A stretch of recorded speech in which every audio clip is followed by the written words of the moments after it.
हमारी जो LC diary है उसके अनुसार जो संदेश का पाठ है, संदेश का जो पाठ है, हम इसे फिर एक बार फिर से उसका 3रा अध्याय और 16 पद से लेकर पद 21 तक यहाँ इस प्रकार से लिखा। क्योंकि परमेश्वर ने जगत से ऐसा प्रेम रखा कि उसने अपना इकलौता पुत्र दे दिया, ताकि जो कोई उस पर विश्वास करे वह नष्ट ना हो परंतु अनंत जीवन पाए। परमेश्वर ने अपने पुत्र को जगत में इसलिए नहीं भेजा कि जगत पर दंड की आज्ञा दे, परंतु इसलिए कि जगत उसके द्वारा उद्धार पाए। जो उस पर विश्वास करता है उस पर दंड की आज्ञा नहीं होती, परंतु जो उस पर विश्वास नहीं करता वह दोषी ठहर चुका, इसलिए कि उसने परमेश्वर के इकलौते पुत्र के नाम पर विश्वास नहीं किया। और दंड की आज्ञा का कारण यह है कि ज्योति जगत में आई है और मनुष्यों ने अंधकार को ज्योति से अधिक प्रिय जाना, क्योंकि उनके काम बुरे थे। क्योंकि जो कोई बुराई करता है वह ज्योति से बैर रखता है और ज्योति के निकट नहीं आता, ऐसा ना हो कि उसके कामों पर दोष लगाया जाए। परंतु जो सत्य पर चलता है वह ज्योति के निकट आता है, ताकि उसके काम प्रकट हो कि वह परमेश्वर की ओर से किए गए हैं। आइए प्रार्थना में जाएंगे। हमारे परम पवित्र सामर्थी परमेश्वर यहोवा, राजाओं के राजा, प्रभुओं के प्रभु, आदि और अंत, अल्फा और ओमेगा, हम अपने उद्धारकर्ता और मुक्तिदाता प्रभु यीशु के पवित्र और सामर्थी नाम में हम सब मिलकर एक बार फिर से आपके चरणों के करीब आते हैं। प्रभु, हम धन्यवाद देते हैं कि आपकी उपस्थिति हमारे मध्य में है। हमारा गीत गाना, प्रार्थना करना, सब कुछ प्रभु आपके लिए ग्रहण योग्य है। हाँ पिता परमेश्वर, आपको यही अच्छा लगता है कि आपके भक्त लोग आपके नाम की महिमा करें, जयकार करें। पिता परमेश्वर, हम धन्यवाद देते हैं, आपने ये समय ठहराया है कि हम आपके वचन में से सीख सकें। पवित्र आत्मा हमारी सहायता करे। हम में से हर एक के लिए सुनने वाले कान और ग्रहण करने वाली आत्मा से परिपूर्ण कीजिए। हम प्रार्थना करते हैं, हम केवल सुनने वाले नहीं परंतु हम आपके वचन के अनुसार चलने वाले भी बन सकें। पिता परमेश्वर, हम प्रार्थना करते हैं, आप हम में से हर एक से अपने वचन के माध्यम से बातचीत कीजिए। पवित्र आत्मा हमारा शिक्षक होने पाए। पवित्र आत्मा हम में होकर हमें भेद की बातों को सिखाए और हमारा आत्मिक भरण पोषण आपकी ओर से हो सके। सब बातों में आपको महिमा देते हुए प्रार्थना यीशु नासरी के नाम से मांगते हैं, आमीन। आज ELC का 102 कलीसिया दिवस है, जिसे इंग्लिश में चर्च संडे कहते हैं। तो 102 है। और जब हम कलीसिया के ऊपर मनन करेंगे तो बहुत सी बातें हैं, लेकिन हम उन्हीं बातों पर संदर्भ करेंगे जो ELC के द्वारा पुराने नियम का पाठ और पत्री का पाठ और सुसमाचार का पाठ दिया गया है। जैसे आपके सामने पढ़ा गया, भजन संहिता 146 अध्याय 46 अध्याय 1 से 11 और प्रेरितों के काम 20 अध्याय 25 से 32 और यूहन्ना जो आपके सामने मैंने पढ़ा, ये संदेश का भी पाठ है।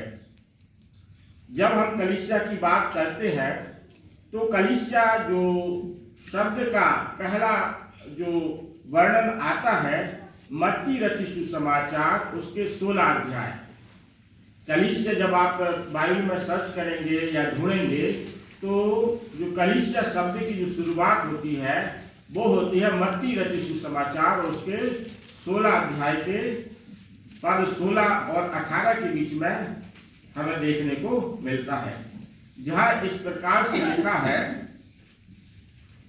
और मैं भी तुझसे कहता हूं कि तू पतरस है और मैं इस पत्थर पर अपनी कलीसिया बनाऊंगा और अधोलोक के फाटक उस पर प्रबल ना होंगे। मैं तुझे स्वर्ग के राज की कुंजियां दूंगा और जो कुछ तू पृथ्वी पर बांधेगा वह स्वर्ग में बंधेगा और जो कुछ तू पृथ्वी पर खोलेगा वह स्वर्ग में खुलेगा। तब उसने चेलों को चिताया कि किसी से ना कहना कि मैं मसीह हूं। जब आप ऊपर से पढ़ेंगे तो घटना इस प्रकार से है कि प्रभु यीशु मसीह अपने चेलों से पूछते हैं, लोग मुझे क्या कहते हैं। आज भी कई बार लोगों के दिलो दिमाग में, अन्य जातियों के दिलो दिमाग में आज भी उनमें एक प्रश्न बना रहता है कि, और इस प्रकार का संशय रहता है कि मसीह कौन है, यीशु कौन है। और उनके अपने उत्तर हो सकते हैं। कोई बोलता है वो एक चरवाहा था, महात्मा था, संत था। सारी बातें उनकी जो भी कहते वो भी सारी बातें अच्छी हैं, लेकिन हम मसीह होने के नाते, हम प्रभु यीशु मसीह के मानने वाले लोग जो उसके चेले कहलाते हैं, उसके विश्वासी कहलाते हैं, यदि कोई मुझसे और आपसे पूछे मसीह कौन है, प्रभु यीशु मसीह कौन है, तो हमारा जो उत्तर है पतरस के समान होना चाहिए। पतरस का क्या उत्तर था? वो इस बात को कहता है 16 पद में, तू जीवते परमेश्वर का पुत्र मसीह है। और ये हर एक मसीह का, हर एक विश्वासी का ये उत्तर होना चाहिए। जब कोई आपसे पूछे मसीह कौन है, प्रभु यीशु मसीह कौन है, तो केवल हमारी घटना ये नहीं होना चाहिए आज के 2000 साल पहले प्रभु यीशु मसीह जन्म लिए, प्रभु यीशु मसीह हमारे लिए कर्म सामर्थ्य के काम करते रहे, क्रूस पर चढ़ गए, मर गए, इतना तक सीमित नहीं, परंतु हमें इस बात को स्पष्ट रीति से उन्हें अवगत कराना है, उन्हें चेताना है, बताना है जो मसीह यीशु है वो कौन है, जीवते परमेश्वर का पुत्र मसीह है। क्योंकि इस प्रभु यीशु मसीह को परमेश्वर का पुत्र स्वीकार यदि आप देखें तो मुस्लिम लोग नहीं करते हैं। मुस्लिम लोग जो है प्रभु यीशु मसीह को सारी बातों में नबी कहते हैं, बहुत अच्छी अच्छी बातें कहते हैं और प्रभु यीशु मसीह का सम्मान करते हैं, लेकिन एक बात में वो अटक जाते हैं कि प्रभु यीशु मसीह नबी तो है लेकिन परमेश्वर का पुत्र नहीं है। ये उनकी गाड़ी यहाँ पर अटक जाती है। लेकिन हम जो विश्वासी लोग हैं हमें इस बात को समझना है। तो इस बात को जब वह पतरस उत्तर देता है तो प्रभु यीशु मसीह उससे कहते हैं कि ये जो बात है वो तेरी ओर से नहीं है और ना मांस और लहू ने यह कहा है। क्योंकि जब आप इस प्रकार का उत्तर देते हैं तो ये आपके मांस और लहू की बात नहीं है, बल्कि ये बात वो है कि जो स्वर्ग पिता आपके हृदय में जो विश्वास डाला है, जो उसने आपको बताया है, अनुभव कराया है, परमेश्वर की ओर से वो बात निकलती है। और जिसके कारण से प्रभु यीशु मसीह कहते हैं 18 पद में, और मैं भी तुझसे कहता हूं कि तू पतरस है और मैं इस पत्थर पर अपनी कलीसिया बनाऊंगा और अधोलोक के फाटक पर प्रबल न होंगी। अर्थात कलीसिया की जो स्थापना है, जो कलीसिया का बनाने वाला है वो है परमेश्वर। कलीसिया का जो स्थापित करने वाला है वो है प्रभु यीशु मसीह। तो हम और आप सब क्या है? कलीसिया है। कई बार अन्य लोग इस बात की अन्य लोग इस प्रकार का विवाद करते हैं, चर्च को जैसे इस स्थान को बैठने को वो चर्च को मानते हैं और कई बार कहते चर्च बिल्डिंग की क्या आवश्यकता है। ये बात सही है, चर्च बिल्डिंग कलीसिया नहीं है। जो चर्च बिल्डिंग है ये ईंट गारे का एक भवन है, ये कलीसिया नहीं है, ये चर्च बिल्डिंग है।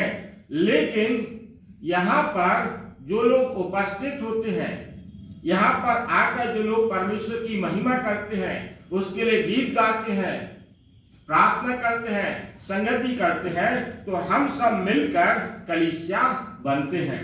और कलीसिया के लिए जो यूनानी शब्द आया है वो है एक्लीसिया, और एक्लीसिया का जो अर्थ होता है विश्वासियों का समूह। विश्वासियों का समूह जो परमेश्वर की महिमा करने के लिए एक साथ एकत्रित हुए हैं। केवल विश्वासियों का समूह नहीं है। विश्वासियों का समूह तो कई बार बर्थडे किसी का जन्मदिन होता है तो उसमें लोग इकट्ठे होते हैं। विश्वासियों का समूह जब मिशन अस्पताल में देखो अधिकांशतः लोग मसीह लोग रहते हैं, वहाँ भी विश्वासियों का समूह रहता है। और जो स्कूल होते हैं, अन्य समाज से भी जो मसीह संस्था है उनमें भी विश्वासियों का समूह रहता है। पर वो विश्वासियों का समूह कलीसिया नहीं कहलाता है। कलीसिया क्या कहलाता है? विश्वासियों का वह समूह जिसका उद्देश्य क्या है? परमेश्वर की महिमा करना, परमेश्वर की प्रशंसा करना, उसका गुणानुवाद करना, उसका जय जयकार करना, उसके किए गए उपकारों को मानना, अर्थात एक मन और एक चित्त होकर जब विश्वासियों का समूह इसलिए एकत्रित होता है कि अपने जीवित परमेश्वर की क्या करें? महिमा करें। और जब हम एक मन और एक चित्त होकर परमेश्वर की महिमा करते हैं, हम जो कलीसिया है परमेश्वर की देह का अंग बनते हैं। हम परमेश्वर के एक हिस्से बनते हैं। हम परमेश्वर से जुड़ने पाते हैं। अर्थात जो कलीसिया, हम जो यहाँ पर सब बैठे हुए हैं, हम मसीह की देह हैं। हम अलग अलग नहीं हैं, हम मसीह की देह है। और इसलिए तो इस बात को कहते हैं, यदि देह का एक अंग तकलीफ में है, परेशानी में है, तो पूरा शरीर है उससे क्या होता है? प्रभावित होता है। तो कलीसिया हम प्रभु की देह है और हम एक उद्देश्य लेकर हम एकत्रित हुए हैं, हम परमेश्वर की महिमा करें। अब बात आती है जो दिए गए संदर्भ है कि कलीसिया में कौन कौन हो सकता है। तो जो यूहन्ना रचित सुसमाचार और उसका 3रा अध्याय आपके सामने पढ़ा गया, तो यहाँ पर वहां पर कुछ बातों को दिया है। जो 16 पद से लेकर जब आप 18 पद तक पढ़ेंगे, तो यहाँ पर एक कलीसिया में कौन शामिल होता है और कौन हो सकता है। तो यहाँ पर एक बात बड़ी स्पष्ट दी है, लिखा है, क्योंकि परमेश्वर ने जगत से ऐसा प्रेम रखा कि उसने अपना एकलौता पुत्र दे दिया, ताकि जो कोई उस पर विश्वास करे वह नष्ट न हो परंतु अनंत जीवन पाए। अर्थात कलीसिया में शामिल होने के लिए, कलीसिया में सम्मिलित होने के लिए, जुड़ने के लिए व्यक्ति को क्या करना पड़ेगा? प्रभु यीशु मसीह पर विश्वास करना पड़ेगा और प्रभु यीशु मसीह पर विश्वास करना पड़ेगा। और जब आप प्रभु यीशु मसीह पर विश्वास करते हैं, तो यही यूहन्ना 1:12 में आप एक पद को देखते हैं जहां पर लिखा है, जितनों ने मसीह यीशु पर विश्वास किया उसने उन्हें परमेश्वर की संतान होने का अधिकार दिया। आप कलीसिया में जब तक प्रभु यीशु मसीह पर विश्वास नहीं करते, प्रभु यीशु मसीह को प्रभु यीशु मसीह को परमेश्वर का पुत्र, जीवते परमेश्वर का पुत्र मानते हुए विश्वास नहीं करते, आप कलीसिया में नहीं जुड़ सकते, कलीसिया का अंग नहीं बन सकते, मसीह की देह नहीं बन सकते। तो यहाँ पर यूहन्ना इस बात को लिखता है और यूहन्ना इस बात को हमें समझाता है। हम कलीसिया का अंग बनने के लिए हमें क्या करना है? परमेश्वर पर विश्वास करना है।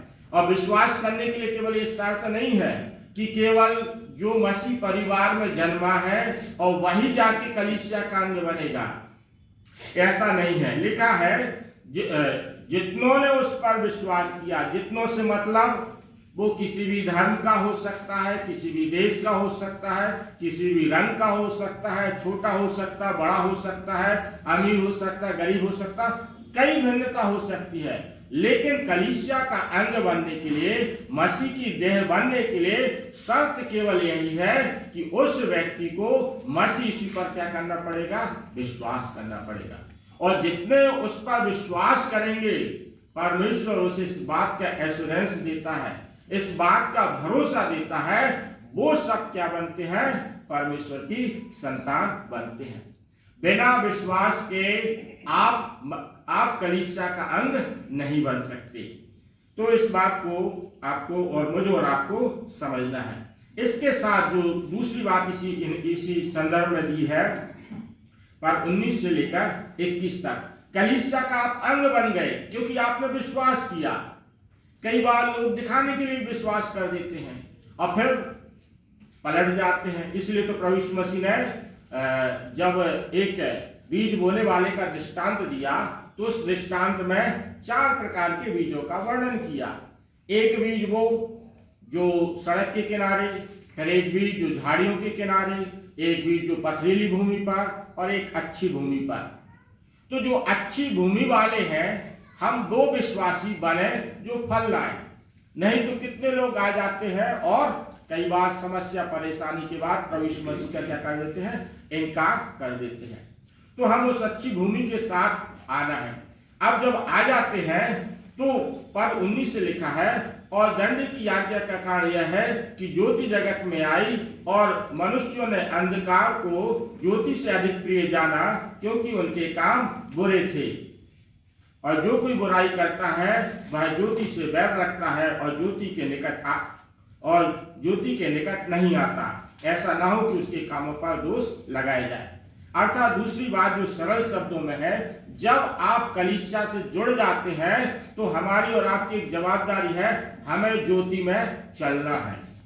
हमें उसके कार्य जो मसीह के कार्य हैं वो हमें प्रकट करना है, दूसरों को दिखाना है। इसीलिए पौलुस प्रेरित फिलिपियों 2 में लिखता है कि जैसा मसीह यीशु का स्वभाव था वैसा स्वभाव मेरा और आपका होना चाहिए। हर एक उस व्यक्ति का होना चाहिए जो कलीसिया से जुड़ता है, जो अपने आप को कहता मैं मसीह हूं और मैं कलीसिया का अंग हूं और मैं प्रभु को मानने वाला व्यक्ति हूं।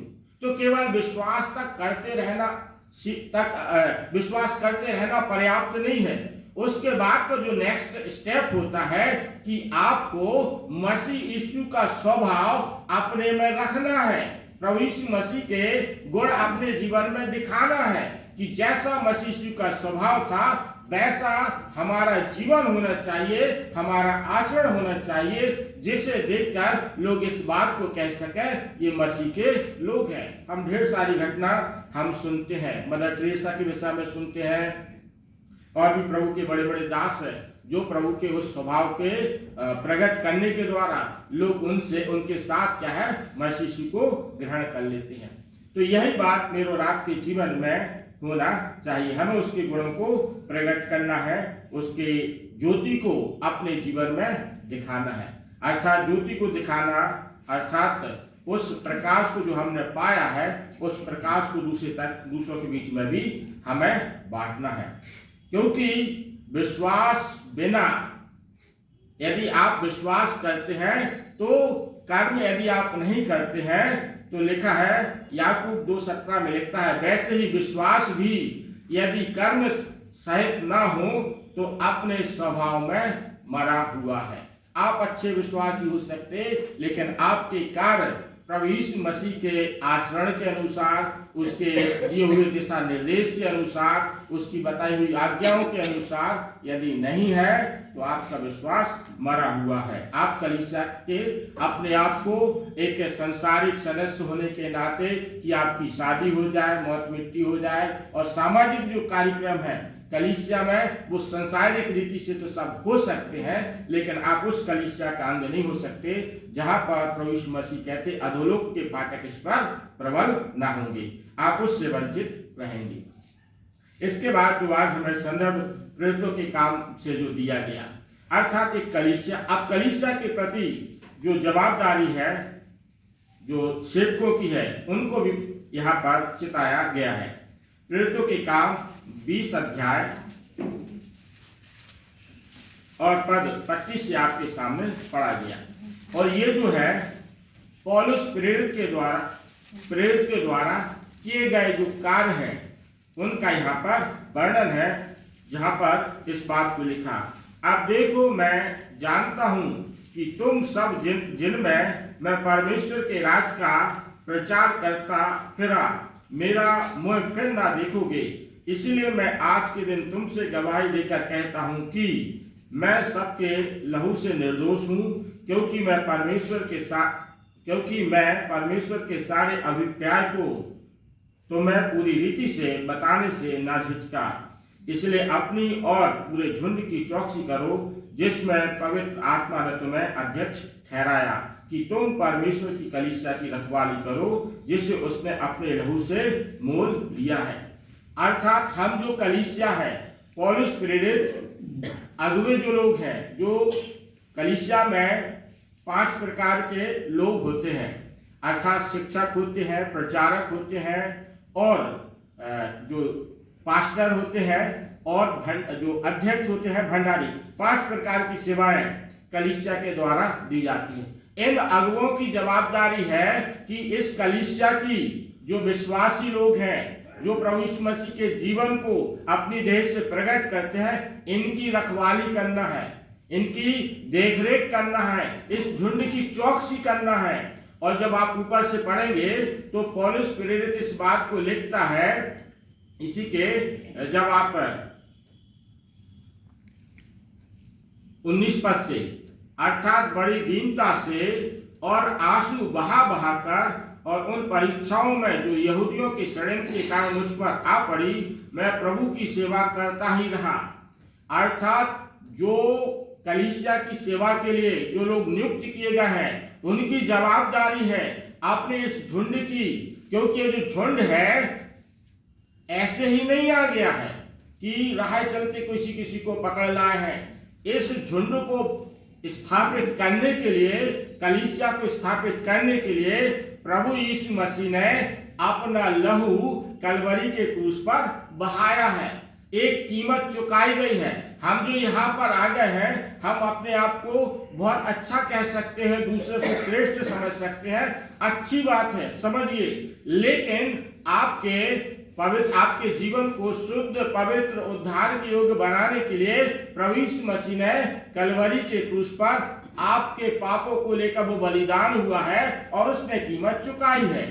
तो मुझे और आपको इस बात को समझना है कि ये जो झुंड है, इसकी जो चौकसी बहुत अच्छी रीति से करते रहना है, क्योंकि लोगों का ये प्रयास होता है, शैतान के प्रयास होता है, वो क्या कर दे, कलीसिया में समस्याएं पैदा कर दे, कलीसिया में लड़ाई झगड़े पैदा कर दे। और ये आज की समस्या नहीं है। यदि देखें तो प्रारंभ से ही ये समस्याएं होती रही कि जब कलीसिया की स्थापना होती थी और तो उनमें कई लोग ऐसे भी रहते थे जो क्या करते थे, कलीसिया में कुछ न कुछ बात को लेके झगड़ा उत्पन्न कर देते थे, विवाद उत्पन्न कर देते थे। चेलों के समय की बात है तो आज के समय तो होना और भी स्वाभाविक है। जब उनके पास प्रॉपर्टी इतनी नहीं थी तब वो आपस में झगड़ लेते थे। आज तो प्रॉपर्टी को लेकर, पद प्रतिष्ठा को लेकर झगड़ना स्वाभाविक है। तो हमें इन चीजों से बचने के लिए पौलुस प्रेरित यहाँ पर सलाह देता है। इस बात की जवाबदारी अध्यक्ष को ठहराता है, कलीसिया के एक एक सदस्य की जवाबदारी है कि हम अपनी इस कलीसिया को परमेश्वर के लिए इस रूप में बनाए रखें जैसा परमेश्वर मुझसे और आपसे चाहता है। तो यहाँ पर इस बात को कहता है कि जो झुंड की है चौकसी की जाना चाहिए, क्योंकि जो बाहर के लोग हैं, पद 29 में लिखा है, मैं जानता हूं कि मेरे जाने के बाद फाड़ने वाले भेड़िए तुम में आएंगे जो झुंड को ना छोड़ेंगे। तुम्हारे ही बीच में भी ऐसे ऐसे मनुष्य उठेंगे जो चेलों को अपने पीछे खींच लेने को टेढ़ी मेढ़ी बातें कहेंगे। इसलिए जागते रहो और स्मरण करो कि मैंने 3 वर्ष तक रात दिन आंसू बहा बहा कर हर एक को चेतावनी देना न छोड़ा।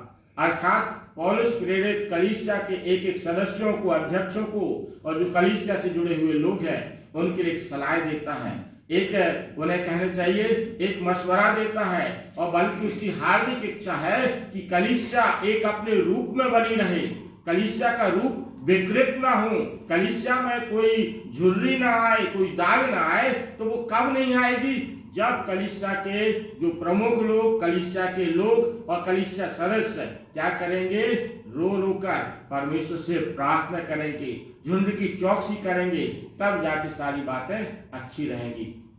केवल चर्च आना और चले जाना पर्याप्त नहीं है, हमें इसकी चौकसी भी करना है, इसके लिए आंसू बहा बहाकर प्रार्थना भी करना है, हमें चेतावनी भी देना है, हमें इन बातों को ध्यान रखना।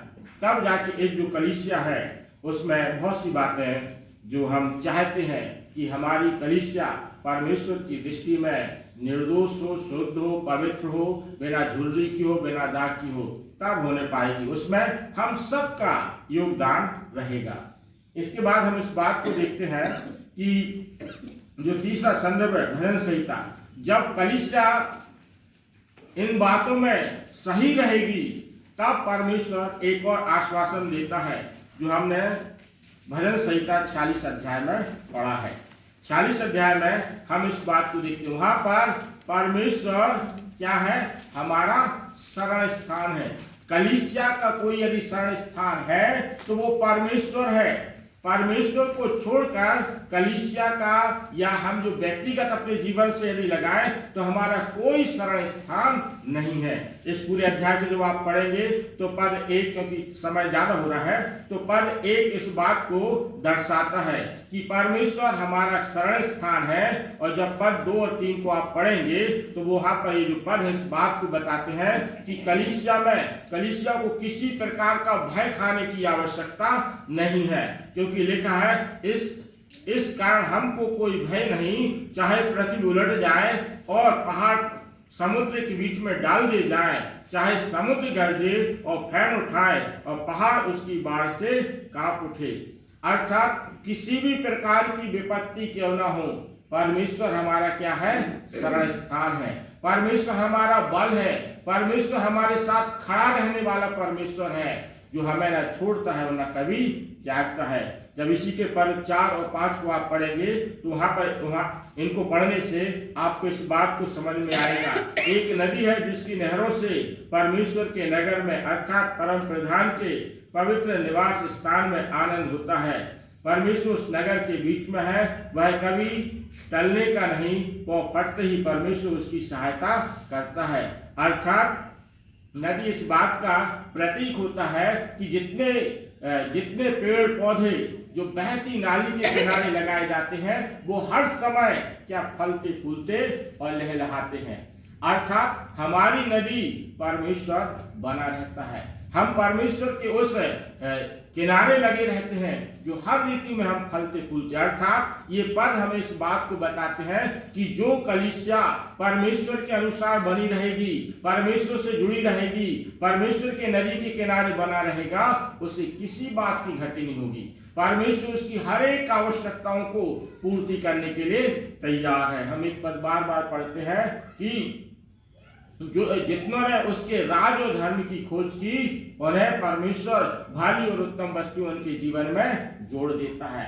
हम एक पद और पढ़ते हैं भजन संहिता 34 के 10 में, जवान सिंहों को घटी होती है, वो भूखे भी रह जाते हैं, लेकिन जो यहोवा के डरवई हैं, जो यहोवा के खोजी हैं, जो प्रभु को अपना सब कुछ मानते हैं, उनके लिए घटी नहीं होती। परमेश्वर बहुत से पदों के द्वारा आपके लिए इस बात को समझाता है कि आकाश के पक्षियों को देखो जो ना बोते और ना काटते हैं, परमेश्वर उनकी चिंता करता है।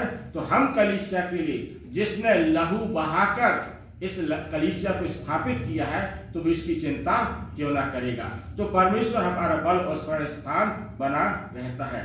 इसके बाद इसी के हम पद 6 और 7 को हम पढ़ते हैं तो हम इस बात को देखते हैं। सेनाओं का जाति जाति के लोग छल्ला उठे, राज के लोग डगमगाने लगे, वह बोल उठा और पृथ्वी पिघल गई। सेनाओं का यहोवा हमारे संग है, याकूब का परमेश्वर हमारा ऊंचा गढ़ है। जाति जाति के लोग, हम बहुत अच्छी रीति से मिस्र की घटना को हम जानते हैं। अन्य जाति लोग, मिस्री लोग, वो एक के बाद एक विपत्ति उनके जीवन में आती है। 10 विपत्ति उनके ऊपर पड़ती है, लेकिन जो इस्राएली लोग गोशेन देश में रहते थे, उनके ऊपर एक विपत्ति नहीं पड़ती है। तो परमेश्वर के ऐसे किए गए आश्चर्य कर्म पर और ऐसे आश्चर्य कर्म का भरोसा परमेश्वर अपनी कलीसिया को देता है। और कलीसिया को इस बात को समझना है कि परमेश्वर हमारा बल है, हमारा शरण स्थान है। अन्य लोग क्या बोलते हैं, क्या हमारे विरुद्ध में षड्यंत्र बनाते हैं, हमें उसकी चिंता करने की आवश्यकता नहीं है, क्योंकि सेनाओं का यहोवा हमारे संग। और उस पूरी घटना को हम देखते हैं किस रीति से परमेश्वर ने इस्राएलियों को लाल समुद्र से पार कराया और फिर जो प्रतिज्ञा का देश है उसमें प्रवेश कराया। अर्थात परमेश्वर हमें हमारे शत्रुओं को हमारे ऊपर प्रबल नहीं होने देता है। अर्थात परमेश्वर हमारे साथ रहता है। इसके बाद परमेश्वर के जो आश्चर्य कर्म का वर्णन है 8 से 11 में है कि आओ यहोवा के महाकर्म देखो कि उसने पृथ्वी पर कैसा कैसा उजाड़ किया है। वह पृथ्वी की छोर तक की लड़ाइयों को मिटाता है, वह धनुष को तोड़ता और भाले को 2 टुकड़े कर डालता है और रथों को आग में झोंक देता है। चुप हो जाओ और जान लो कि मैं ही परमेश्वर हूँ, मैं जातियों में महान हूँ, मैं पृथ्वी भर में महान हूँ। अर्थात हमारे परमेश्वर की तुल्य कोई न सामर्थ्य है और ना ही हम मुझे और आपको कभी उससे कंपेयर करना ही नहीं चाहिए, क्योंकि परमेश्वर परमेश्वर है और परमेश्वर का कंपेयर हम किसी भी देवी देवता से हमें करने की आवश्यकता नहीं है। हम इस बात को स्मरण रखें, हमारा परमेश्वर महा आश्चर्य कर्म करने वाला परमेश्वर है, हमारे लिए हर प्रकार से विपत्तियों से बचाए रखने वाला परमेश्वर है। तो परमेश्वर कलीसिया की अर्थात अपनी देह की, मेरे और आपकी ऐसे ही सहायता करेगा, ऐसे ही हमारा बल बना रहेगा और हमारे जीवन में आश्चर्य कर्म करता रहेगा। यदि हम पूरे संसार पर दृष्टि डालें तो परमेश्वर ने अपने लोगों को इतना अधिक आशीषित किया है कि जितने भी आविष्कार हम इस संसार में देखते हैं, आप किसी भी बात को उठा के देख लेंगे तो लगभग 99% आविष्कार प्रभु के लोगों के द्वारा किए गए हैं। जितने आश्चर्य कर्म हैं प्रभु ने जब इस संसार में था, प्रभु यीशु मसीह संसार में करता है तो अपने लोगों के द्वारा आज भी बड़े बड़े आश्चर्य कर्म करता है। तो इस बात को स्मरण रखें कि हम जो कलीसिया है, हम अधोलोक के फाटक हमारे ऊपर प्रबल नहीं होने पाएंगे यदि हम कलीसिया के हम अंग बने रहेंगे और जैसी बात परमेश्वर चाहता है हम उसमें स्थिर बने रहेंगे। तो इस बात को आप स्मरण रखिए कि हमारा जीवन इस संसार में अच्छा है और इस संसार के बाद दूसरों को नहीं मालूम कहाँ जाएंगे, लेकिन मुझे और आपको इस बात को मालूम है कलीसिया उठा ली जाएगी और परमेश्वर के साथ सदा के लिए कलीसिया राज करेगी। अर्थात कलीसिया हम और आप हैं। परमेश्वर अपने वचन के द्वारा हमें से हर एक को आशीषित करें।